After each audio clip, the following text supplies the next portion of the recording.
וגם אני פתאום רואה את הקולות. Hello and welcome to KOLOT. This is your host, Rabbi Hillel Kappenstein, director of the Columbus Community Kollel, and it's a great honor and privilege to bring to you our next episode featuring Slovie Jungreis Wolff on the topic of Daughter of a King. What is the role of a woman in the 21st century? This is a great episode. We're going to talk about a lot of contemporary issues, and it's not going to be just for women. This is for men as well. And we're going to learn about what is a woman through the eyes of Judaism, what men could do to be better husbands, wives for better wives, and children, how to raise children properly. Our guest today has lectured on these topics many times, and we're also going to discuss the legacy of her mother, Rebbetzin Jungreis, Aleha Shalom. So this is going to be a great episode. We're really excited to bring this to you. We would like to thank our media sponsor, Columbus Jewish News, CJN, for being our media sponsor. And without any further ado, allow me to tell you about our guest.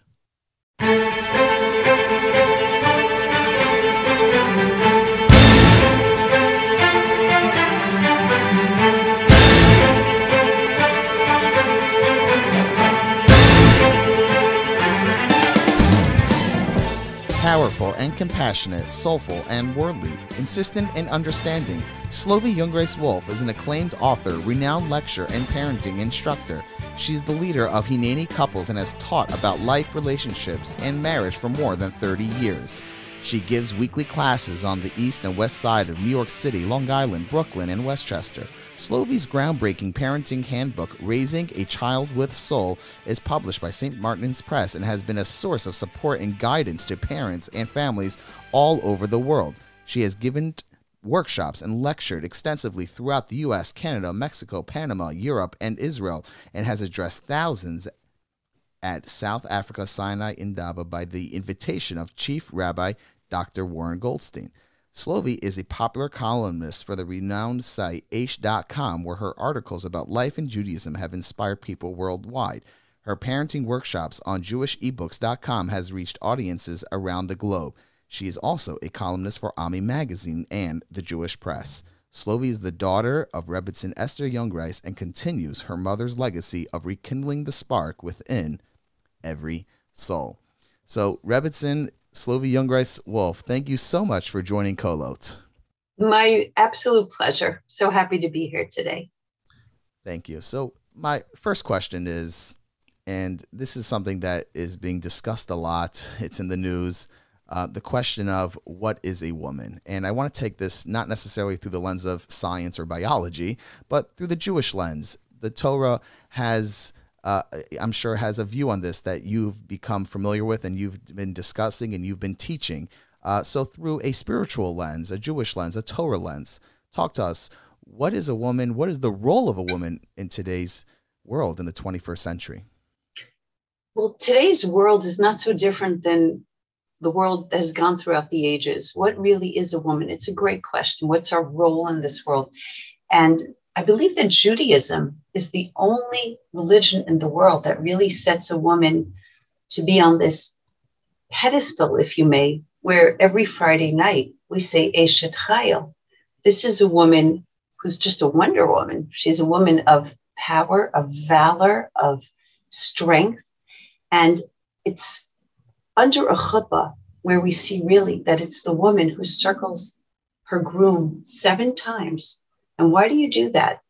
It's not the groom that circles his wife, which is surprising, because it's a woman's role to really create blessing and to create this spiritual wall where anything that you think is going to be harmful to your life, to your family life, to your spiritual values, as a woman, you ask for the strength, you ask for the wisdom, you ask that from God, from Hashem, and you say, allow me to be this source of blessing in the world, which is a really powerful role. So here you have this, you could have the most petite bride, you know, and she could have this 6'2" husband, right? But she's the one who's creating this wall. How many times? 7 times for 7 days of the week, because that role is forever and it never stops 24/7. So in our world today, when you have technology, let's say, which many marriages have fallen apart or have had problems because, middle of the night, somebody's going back to their Facebook page and looking up their high school girlfriend or whatever it is, or looking on sites that are not healthy for you. You're comparing your life. You're coming away. You're thinking, wow, I wish I could do this. You're feeling FOMO. It's a woman's role to really set the standard in the home of sanctity, of holiness, and of all that is good. Create blessing. Okay. And, the reason why this is such an interesting question and conversations, because what you just described always was, is, and will be, I presume, correct? Right. But we just take it into our world today. Right. We take it into our world today, which, is very different than what do I mean by different? So in this regard, not the other stuff, but in this regard, women have not traditionally been in the workforce for a very, till, modern time. They're what the Beis Yaakov movement, in education. And so there is this tremendous shift of where women are in today's society. And from what I'm hearing, you say, well, the world maybe woke up in some areas, but maybe not. So what is it? Was the world getting it wrong all along, and now we're starting to realize the power of women, or no, the two are separate? How do you see what you say in comparison to where the world is today? It's so interesting that from the beginning of time, from Sarah herself, from Sarai Menu, right? What did God say to Abraham, to Avram? Listen to your wife. Okay, Shema B'kola. This is straight from the Torah. And all the different holidays, we have the most amazing Jewish heroines. Who is it that kept the Jewish people's hope alive in Egypt? It was the women. It was Miriam and it was Yocheved. The women are the ones who did not sin when it came to the Chet Meraglim, the sin against the land of Israel, speaking badly about the land. I mean, women have a tremendous, tremendous role in Judaism. It's women who bring the light into the home every week for Shabbos.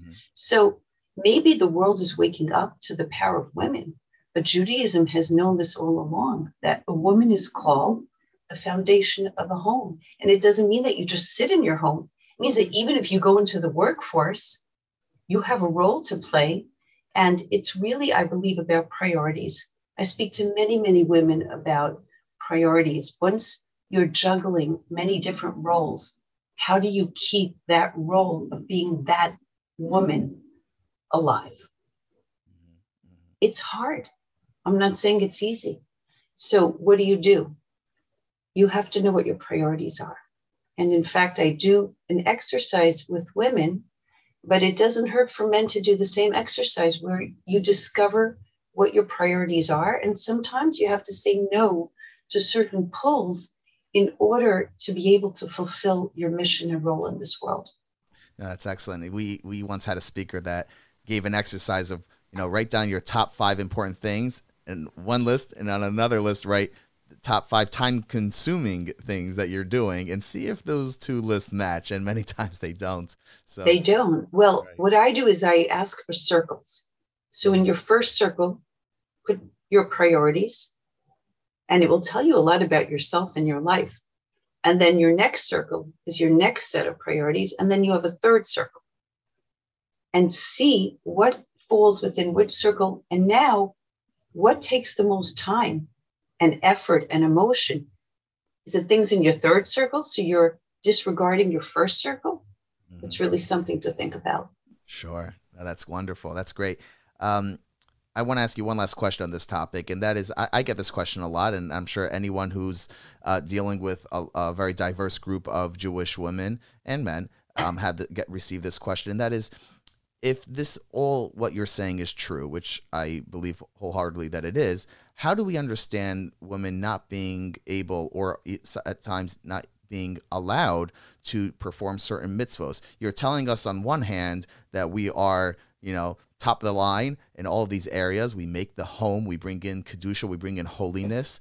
We are the ones who go around our groom under the chuppah. And now you're telling me, but only men could do this? We can't. So how do you explain this and being consistent with your message? I don't see it as women not being allowed. It's a point of God who created us. Hashem created us and knows exactly what each person needs. Mm-hmm. It's like a spiritual diet. So when you see a woman and she doesn't have to go to minyan, or she doesn't have to lane for the bat mitzvah, and I've had this discussion with many couples that I teach, because many did not grow up with traditional Judaism, knowing and having that education. It's not a deficit. Why do men have to go to minyan? Do you know why? Why do women not? It's not because women are less. It's because women are more. Mm-hmm. Women do not need to have that spiritual awakening every day. Our whole life is a spiritual awakening. Every day there's women that constantly saying, oh my God, let this be okay. Hashem, help this child come home okay. Help my husband be successful. If a man would not be told to go to minyan every morning, if that wouldn't be his mitzvah, I don't know how many would really go. But women are always searching and yearning. When somebody is seeking people to pray for them, to daven, who do you call? It's the women who fill up those WhatsApp chats, and the Tehillim are just said, in 1 minute, and then you have to fill up another one, and it gets filled up in another. Why is that? It's not a deficit. It's a positive reason. We don't have to do what you have to do. And if you want to do what we do, you can't. I've had men ask me, why can't I be the one to light the Shabbos candles? It's not your mitzvah. It's not your mitzvah to go to mikvah every month. That is a woman's role. So let's embrace what we have to do in order to fulfill our potential, and not look at what the other person's doing, because that's like the lion looking at the eagle and saying, why can't I fly? But you're a lion, you're king of the jungle. You don't have to fly. That's great. That's a great parable. I'm a big fan of the line, fair is not equal. And Hashem, God, is pretty fair. And it doesn't mean that everything is equal. It means that everything is within its appropriate context. And there are different roles, and neither could do the others. Well, there's no word for fair in the Torah. Even better. And that's how you know if it's true or not. Uh-huh. It's not about being fair. If something's not in the Torah, you know that the concept is not a concept of emes, of truth. So there's no word for fair. There's tzedek, there's justice, mm-hmm. and there's righteousness. And I have to know what is right for me, what is just for me. But just looking at what other people are doing and saying, hey, why don't I do that? Why can't I do that? It's not because I can't as a negativity. It's a positive moment that I need to embrace what I can do. So let me look at what I'm supposed to do to fulfill myself. Mm-hmm. You can't be everything and you can't do everything, because there's no such thing.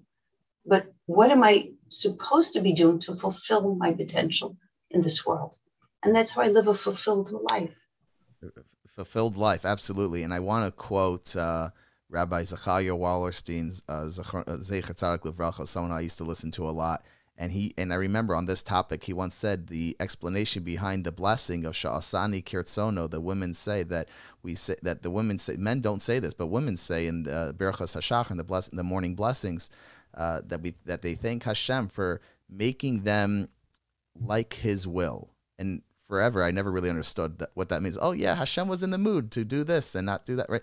No, Sha'asani Kirtzono, Rabbi Wallerstein explained, and maybe he was quoting someone else, but he said, no, Sha'asani Kirtzono, Hashem made women's will like His will. They're more spiritual. They're more like Him, and they're thanking Hashem for having that closer relationship. And that sounds very much similar to what you're saying. In fact, I was asked this question when I spoke in Mexico. There were hundreds of people in the room, and one woman stood up. It was couples. It was a Friday night, and she said, what does this mean?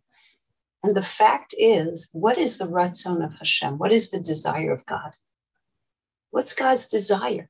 His desire is to create, and to create good, not dysfunction. His desire is chesed. Olam chesed yibana. The world is built through compassion. And that is a woman's role in this world, to build, to create, to be that force in this world. That it's hard sometimes when you live in a dysfunctional world to create function. Look at our world today. It's filled with chaos. It's filled with brokenness.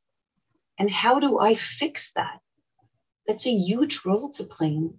And we have to think about, how can I do that? Because just having self-care is not going to make me feel fulfilled. Not as a woman, not as a man. So there's a quote of the Inyan la Inyan but also Inyan, from one topic to another topic within a broader topic. So let's go to the role of a woman in marriage. It all starts off going around the husband, but from there on, in, I guess, general terms, through a spiritual lens, physical lens, we can understand. Don't need to get into that now, but in a spiritual way, how do we explain and understand for ourselves and to teach our children, what is the role of a woman in marriage? In marriage, we look always at the Torah. So who is the first married Jewish woman to ever live? Sarah Imeinu. Yeah. Sarah Imeinu, right. The Sarah, right? And it says, the pasuk says, the verse says, Hinehi ba'ohel, she's in the tent. Now, what does that mean? Is she making sourdough the whole day? It means that she's creating bracha. She's creating blessing. And we know that she had three brachas in her ohel, okay? Blessing of the Shabbos candles, the blessing of the dough, and the blessing of the cloud, which is a whole talk in itself, how to bring that blessing into our lives. But the moment that she left this world, though Avram Avinu, our father Abraham, was living in that tent, and Yitzchak was there, we're talking about the most righteous people, the blessing did not return until Rebecca came into that tent. And what does that tell us? It tells us that the role of a woman in marriage, and if we look at each of these blessings, it opens our eyes even more. Shabbos, which means to bring light into a home, to bring joy, not to fall apart. Things are getting dramatic. Things are difficult. It's very easy to fall apart. But as a woman, you're the one who's holding it all together. The blessing of the dough, that it's always fresh, meaning that you don't go comparing your life and teaching your children or having your husband always looking, where are they going? What are they doing? Is this person more successful? Be proud. Be proud of your home. Be proud of who you're married to. Give encouragement. Keep that stability alive. Keep that freshness alive. And the blessing of the cloud, the Anan, is a connection to Hashem, connection to God.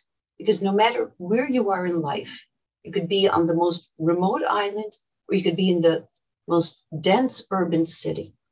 You have an ability, a special ability as a woman, to connect to God above. If you're able to do those three things, then you have fulfilled your ability and your potential to bring blessing into this world. And as you do that, you work on yourself as a woman. You connect to yourself. So you have three connections to work on. Connection to Hashem, connection to your family, to your spouse, to your children, and then connection to yourself. That's really, really important. Mm-hmm. Amongst that, you connect to others. Okay. Wow. That was a lot. You probably just took like a 90-minute class and condensed it. Yes, exactly. So it sounds like the role of a woman is to, like you were saying, to bring bracha into the home. Hine ba'ohel doesn't mean staying in the home per se, right? It means bringing bracha into the home. So if I'm understanding you correctly, does that mean she could have a job, she could be home with the kids? It's really not, that's regardless into this role. It's about making sure on a higher level, is she bringing bracha into the home? Is that right? Listen, wherever you find yourself as a woman, some women have to work. Mm-hmm. Some women have something great to give to this world.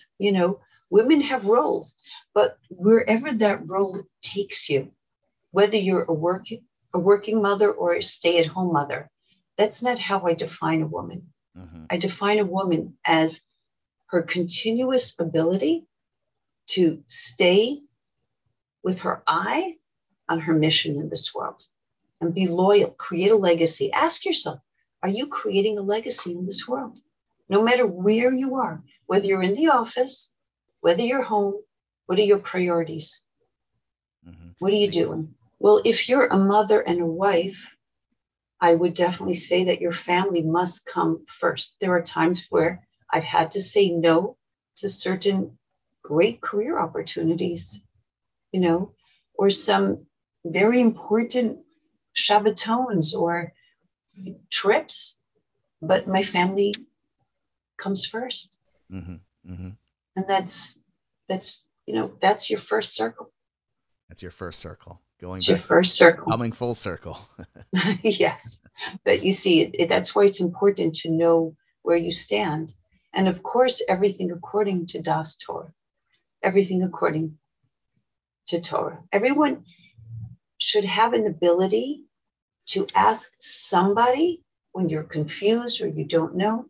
Ask Das Torah. Have that one person in your life. It could be a rabbi, it could be a rebbitzin, a Torah teacher, somebody who can help you set your standards.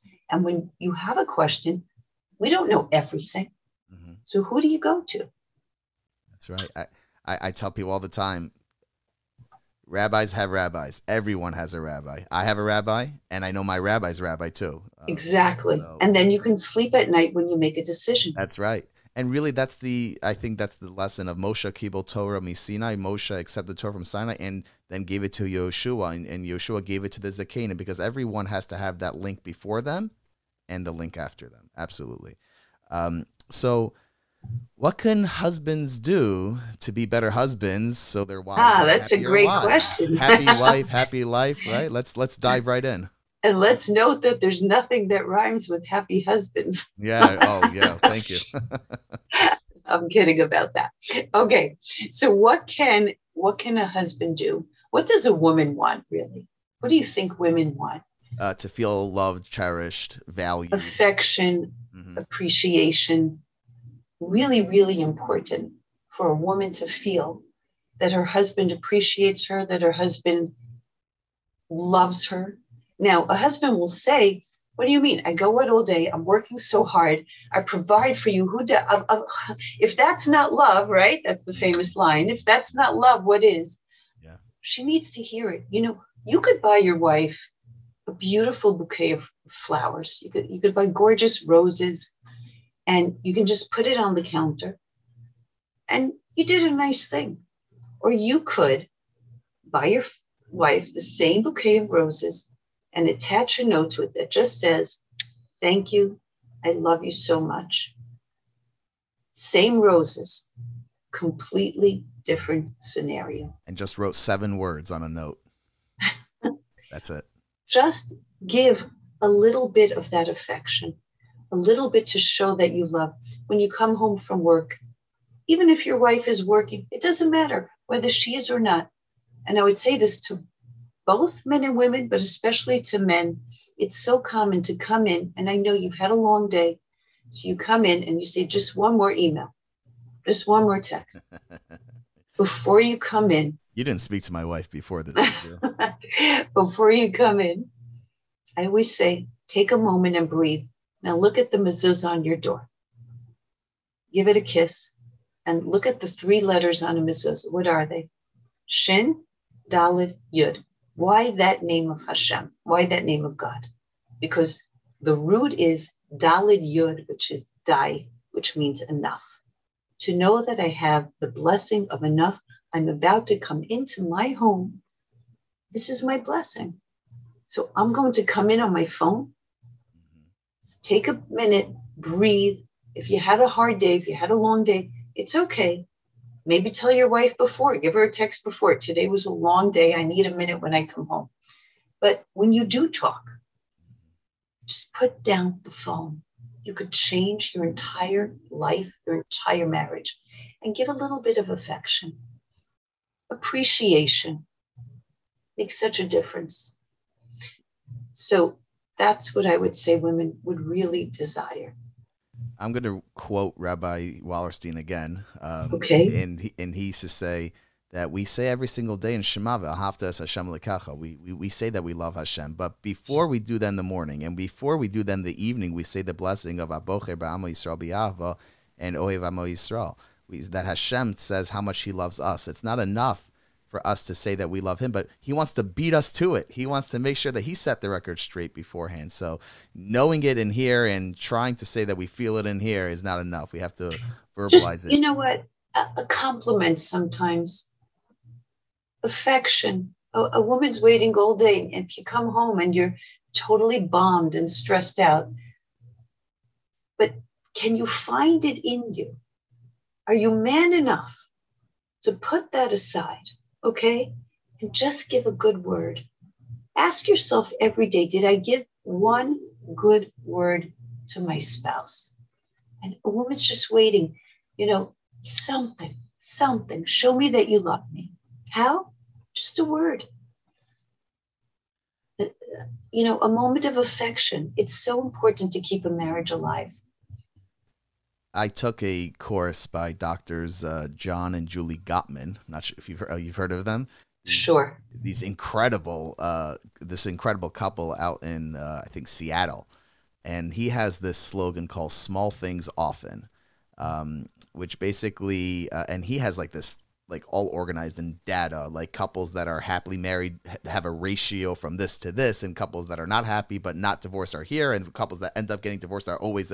He has this incredible math and science that he plugs into relationships. But he has this motto, small things often, because it's the mistake that people think that's the grand jewelry and vacations and just the simple let me make sure the door's open for you, or I'm getting a cup of water for me, but I want to make sure you have one first. Like small things. Can I tell you that every single morning when I woke up as a little girl, I came out to the kitchen and my father, before he went to Minyan, had prepared for my mother two things. One was the morning paper, and he underlined anything he thought would be interesting for her. And the second was a grapefruit cut into slices. Wow. Just because he knew she would love that. And that's such a sign of love for me to see that every single morning. Doesn't matter if he was rushing. It doesn't matter what kind of night he had, what kind of morning he had. He always left that little gift of love for my mother. Beautiful. What paper, may I ask?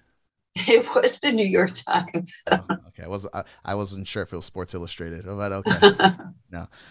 Okay, so let's turn it around. Let's flip it for a second. What, if we're allowed to ask, but what could wives do to be better wives towards their husbands? You have to ask. We have to ask. It's never just one-sided. I was saying that because I don't know if it's the job of a husband to ask. Worry about your role. Let them worry about their role. But here we're trying to cover both sides. So that's why I'm asking. 100%. It's a partnership. So what do men want? What do you think men want?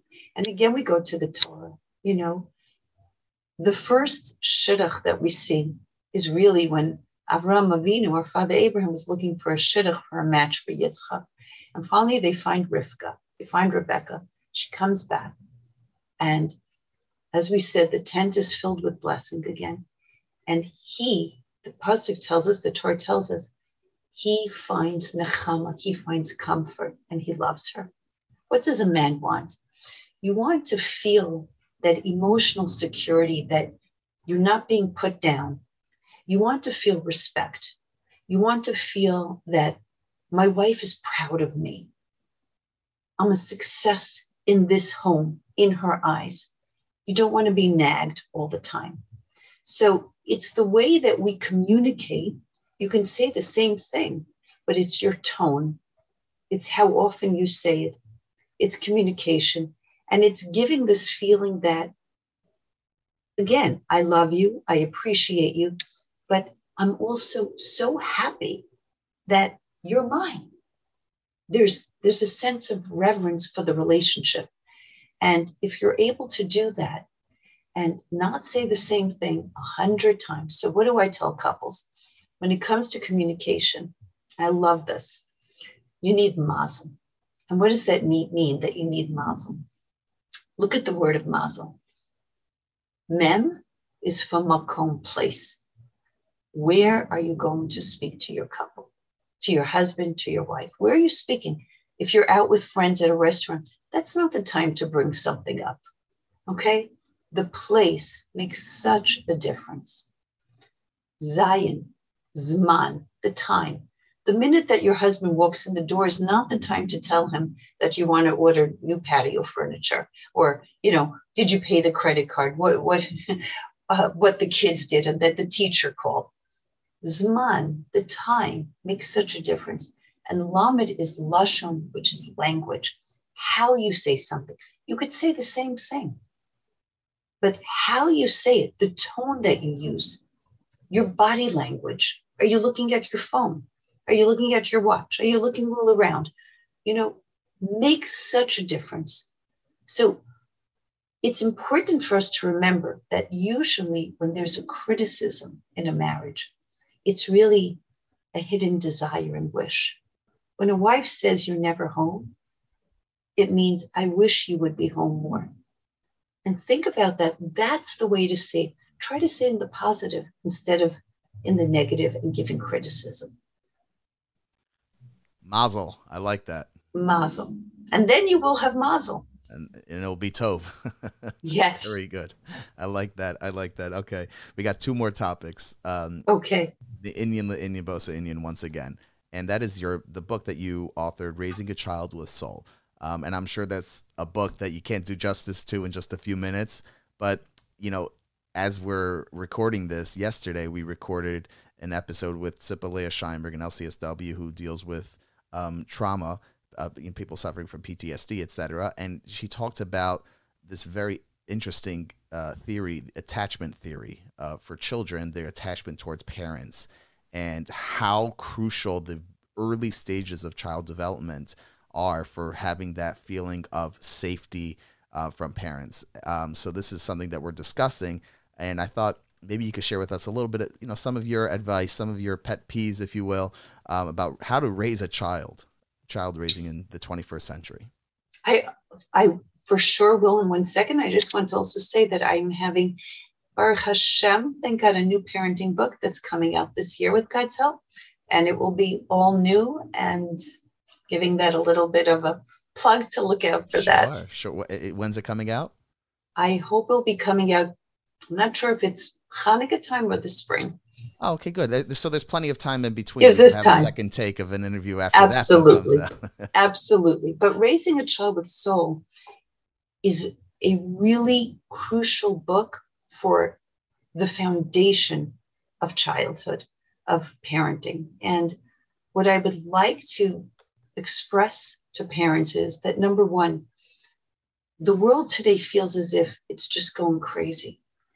I speak to parents almost every day, and many are in tears about what the pandemic has done to the anxiety level of their children. I have constant calls from principals and from teachers about children who are really feeling as if the floor was just, the rug was pulled away from under their feet. They're back in school now, it's true, but we've lived through a pandemic. Children have been home for a long time, and they don't know, are we going back to school, are we not? There was a time where they couldn't get together with friends. They couldn't get together with cousins, with grandparents. There were graduations lost. There were Pesach Seders that were not celebrated with family as usual. That's hard for kids. And I'm not saying it's not hard for parents, but we are the adults. So it's one thing for us to deal with. And then there's just the technology issue with which many parents grapple with and deal with. Then you have just regular life, financial stuff, emotional stuff, kids who are bullied, scholastic stuff, kids needing all types of therapies, health issues. So there's a lot in this world for parents to deal with. You must be your child's lifeline. And that means that home is a haven, that a child feels safe when they are in your presence, when they come home. It doesn't mean that you don't discipline, but number one, I would say that you must create a connection with the child and give the child time. You will give that child time. The choice is yours. Will you give it before the problem, so that there is no problem? Or will you get the call from the school or the mother of the friend or somebody else, and then you'll have to give the time after? So when do you want to give that time? Let's give it in a healthy way. As long as you have a connection with your child, you have hope. And that's why the word for hope, tikva, has the root word kav, which means a line, a connection. As long as you have a connection with your child, you have hope. So ask yourself, am I connecting with this child? And do it from the time that the child is in your arms. Sing Shema, sing Moda'ani to the baby. And then as the child grows, that child has likes and dislikes. Get to know your child. Be curious about your child. The second thing I'd like to say is that the spiritual foundation, and I speak about this at length in my book, Raising a Child with Soul, spiritual foundation of every home must be hakara satov, attitude of gratitude. The child must see this between parents, and a child must learn to express gratitude. If not, this is where chutzpah and disrespect grows. So gratitude is crucial to a functional, healthy, spiritual, and emotionally strong home. Gratitude, not attitude. Gratitude, not attitude. Yes. Wow. I want to ask you, our final topic is about your mother, Rebbetzin Esther Jungreis. And I remember reading some of her books. I think Life is a Test. Is that right? Published by Yes, Life is a Test. Incredible book. And your mother was an incredible person. I don't know how we do justice in a few minutes, but I guess I'll just put it out there and let you, take it from here. But what do you believe is your mother's legacy? Well, there is one book that tried to do justice, and it really did an amazing job. Rabbi Nachman Seltzer wrote the book, The Rebbetzin, recently. Sure. If anybody would like to, and you haven't yet seen that book, it's an incredible book. I have it. I always say it's better than a Netflix film. I mean, it takes you just all over the world and makes you laugh and makes you cry. When it was over, I myself was so sad to turn the last page. So growing up in my home, we saw truly what it means to love your people, to love your God, and to love your family. And I'm not saying that in any order, because it was an incredible home that we grew up in. My mother and my father both lived through the Holocaust. My father lost his entire family. My mother, thank God, survived with her parents and her two brothers. When people ask me, when did you learn about the Holocaust? I can't pick a date. This is like in my blood. It's in my sinews. It's in my veins. That we are here today as a miracle. And life is such a gift. To create a legacy, as we spoke before, is my mission. It's all our mission. Each of us was given the name of one of our grandparents who died in the Holocaust. I was called from my great-grandmother, my grandfather's mother, and I know that I live for her. She was taken away. She was taken to Auschwitz. The last moments she was seen, she was saying the Shema. And that is always in my heart, to know that we have an opportunity every single day to live for those who cannot. Now, what am I going to do with that life? How lucky we are, how blessed we are to live in this world where we can make a difference, where you can go out and you can make a blessing, and you can go to a kosher restaurant, and you can teach, and you can raise a family. There's so much you can do to be a blessing in this world. So what do I do with that gift? What do I do with my time here? My mother taught me how to live that kind of life. And when she left this world, she made me promise to continue her work. She was never afraid of anything or anyone except Hashem. She spoke across the world. She spoke in the Israeli army, in the American army. She spoke to all types of audiences just because she had this burning desire to make this world better for our people and to connect Jews to their roots. There was a great video clip of your mother talking, "What is love?" And I know that got circulated around a lot, and you talk about how, she loved Hashem, her people, her family. How did she define love? She would always say that love comes from the word ahava, which is hav, which is to give. And just as a nursing mother, this is how Hashem created the world. The more she gives, the more milk you have. The more you give, the more love that you have to give. When you are investing in somebody and giving, that's when you love them. Why do you love a newborn, she would say, when the newborn comes home? The baby doesn't say thank you. The baby's waking you up the whole night. You're constantly changing diapers. You're exhausted. But every day you love that baby more. Why? Because you are invested. So the more you are invested, the more that you're giving, the more that you love. My mother had the largest Torah class in the world. Every Tuesday night we would be at KJ in the city. The line would be around the block, and it would be 1,500 young people coming to study Torah with her, which is amazing. She would come at 4 o'clock in the morning, but she was always so filled with spirit because she was giving, and she loved to teach, and she loved to give. In fact, when she became ill, we were with her by the doctor, and he gave the diagnosis. And he said, "Do you have any questions?" And I remember my mother took a tissue and she dabbed her eyes and she collected herself and she said, "I just want to know if I can continue my teaching." That was her only question. Wow. That says a lot. Yeah. That says a lot. And it looks like you really are continuing her legacy by teaching.